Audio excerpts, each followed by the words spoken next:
My name is Joe Garner. I live here in Jackson for the past 20 years or so, and spent most of my time playing music and driving around the country seeing stuff. And now I'm getting older and looking for something else to do.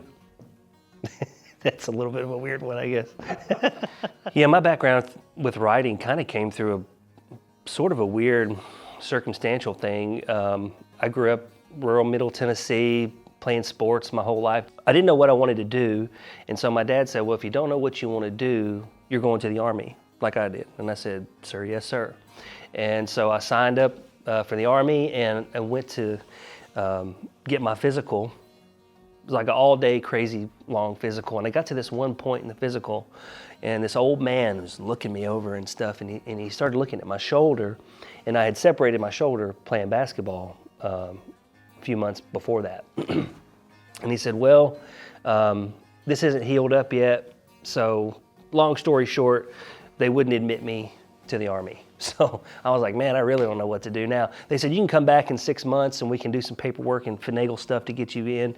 But I kind of took it as a sign that maybe I needed to do something different. And so I just, at the last second, just slid under the tag to go to Columbia State Community College in Columbia.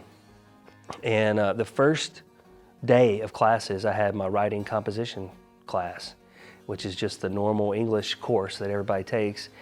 And in walks the teacher, and he didn't say a word. He just had a book opened up, and he just started reading a poem before he even introduced himself to anybody in the class, first day of class.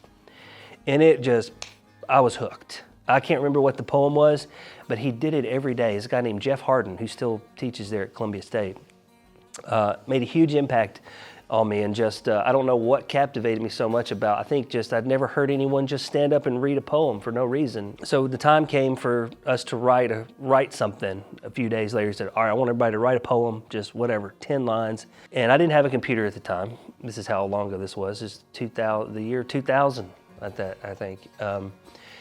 And so I went home. I went to my sister's house. She had a computer, and stayed up till like 4 in the morning typing 10 lines of a poem. It just really gripped me for some reason. And a few days later, we got our papers back, and he said, for the best poem in the class, and he handed me my paper. And I was never a good student in school. You know, I made the honor roll every now and then, whatever, but it wasn't like that for me. And I just had never really had anyone tell me that I was good at something like that before. And right then I said, I want to do this. I want to write. I want to explore this space within myself that all these other people seem to be doing, and it just really appealed to me. And I'm still kind of in that zone. Yeah, so my dad was a professional musician. He played at the Grand Ole Opry for 28 years there in Nashville. And so as a kid, I would go backstage a lot with him, and that was just a lot of powerful memories of being in Roy Acuff's dressing room while they're rehearsing to go on the stage. And just me, I remember one time my dad took us in to meet Roy Acuff, and he was sitting there eating those little, I think they were called Sweet Spot cookies. It was like the little cookie that you put the Hershey Kiss in. It was like the little cookie, and you put that, and I remember he was eating those little bites at a time, you know. I just remember looking at him, and just a lot of weird, crazy memories, and hearing that music. It was always kind of something in the back of my head, you know, but when you're a kid, you don't know any different. You think, you know, well, this is just life, you know. And as I got older, I was actually 17 years old, so around the same time when I was trying to figure out college and all that. I got really into 50s music and was really interested in Buddy Holly. And I asked my dad, I said, Dad, can you teach me how to play Peggy Sue? And he goes, A, A, D, D, A, A, E, E. He's like, that's it. I'm like, go practice it, you know. And around that time, I became a convert to Christianity. And that was kind of a whole other thing for the next, basically 10 years of my life. I didn't listen to anything but Christian music. And you know, so this writing thing was kind of this interesting little side thing. You know, it was like this poetry, writing, and all this, but music was like, became a worship leader. I learned how to play some chords, and the people at church said, you're the worship leader. I said, okay. So that's kind of what I did, but they were two separate things. I started dabbling with it a little bit right before my dad passed away. My dad died when I was 26. That's really when I started trying to write songs. I'd kind of started to dabble in it a little bit, but I didn't feel like it was okay for me to listen to secular music, which is so funny looking back on that time. But around when I was 25, 26 is when I started getting really into Bob Dylan and Elliott Smith, and really just finding all these writers and musicians that I hadn't heard before. And it just began this whole journey for me, that kind of took all that writing, and the songwriting kind of absorbed all that other stuff at that point. And then I've kind of been doing that since then. But it was kind of a journey to get there, Really, it was just a lot of, there's a lot of stuff, a lot of loose ends that weren't tied up when my dad died. He had cancer, but it felt like he died suddenly, and there were just a lot of things that were just not, we weren't very close. He wasn't a very, forthcoming individual when it came to his kids. And so, and I was always kind of a sensitive, saw everything, pay attention a little bit too much to things, and absorbed all that kind of stuff. And so when he died, it just felt like there was a whole bunch of stuff that I was supposed to have solidified inside myself already, and I didn't. And so the Kernal thing for me was a way to connect to what he had done musically with a lot of the Opry stuff. And I was into folk music and stuff. I wasn't into country music when I started it. So that the country music thing was more of a way for me to connect to that tradition and him and all that. And so I channeled a lot of the writing and stuff through that, over the last several years. But yeah, that's one thing that's fun about music. There's so many different ways to do it, so many different reasons and motivations to do it.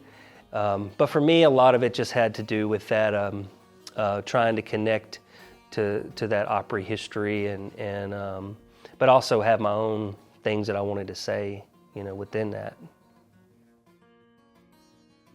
One thing that's really appealing for me, in the same way that, painting might be appealing to somebody, is that I can write, after all this human history, I can write a sentence that no one's ever written before. And you might think, well, that's not true.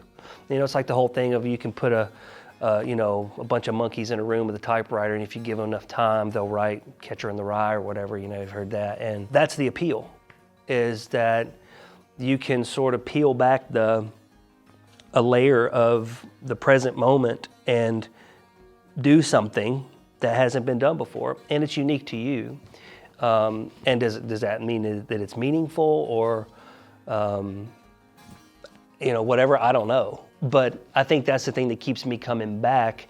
And I've had my struggles with writing in the past, especially as time's gone on, post-COVID and stuff. Does anybody even, and this is kind of what we're here to talk about, I think, does anyone really even value these things anymore? Is this just another evolutionary, segment that where all this stuff's left behind and now we have a new way going forward?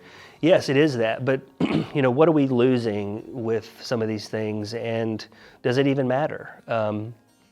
That's like Death of a Salesman, with when he loses his job, he loses himself and doesn't even know, he just loses his mind, he loses everything.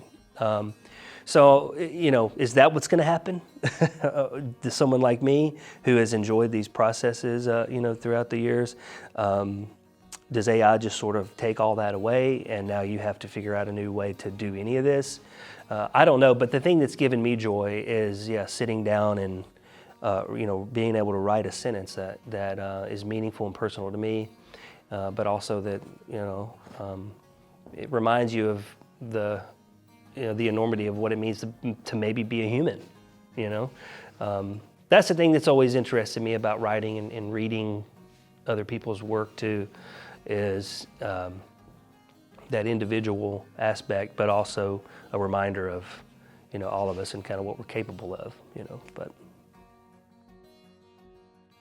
I think we're so geared to think about the product of what we're doing, that it's about, that your work is about dumping out this product that has a price tag on it that you can promote and someone can consume and buy. And so it's really hard to separate things from that, because that's so dominant in our minds. We look at our phones and we think, oh, we're just looking at a funny dog thing. But really we're connected to such a broader network of things that are trying to get us to buy things and to, so that's that's a separate mindset than the mindset of we have this thing within us that we can use. So I think rather than saying that, we're here to produce a product, we're really here to, in this moment of writing or playing music or whatever, to use these faculties and use these things within us. That, to me, that's sort of the critical point, of the process is let's focus on that rather than all these other things, because it's really easy to get discouraged to say, well, why would I sit down and write something? Like, no one's going to hear this. How is this ever going to stick out in this, with everything that's out there?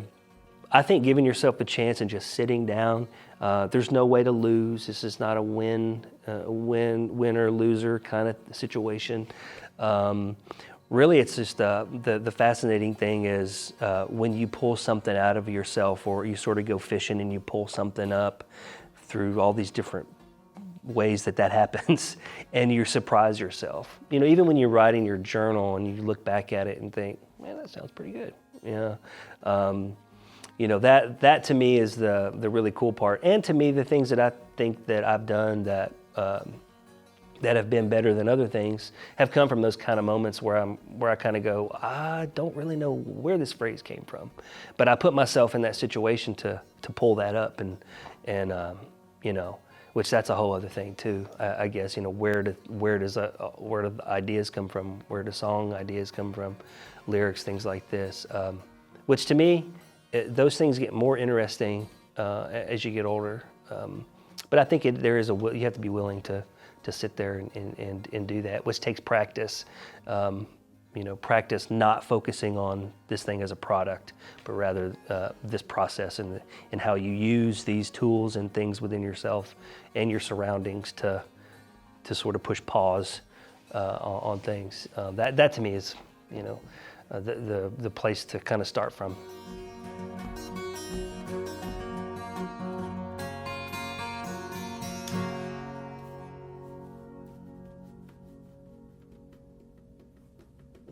I don't know, something like that. You want to do more? Or?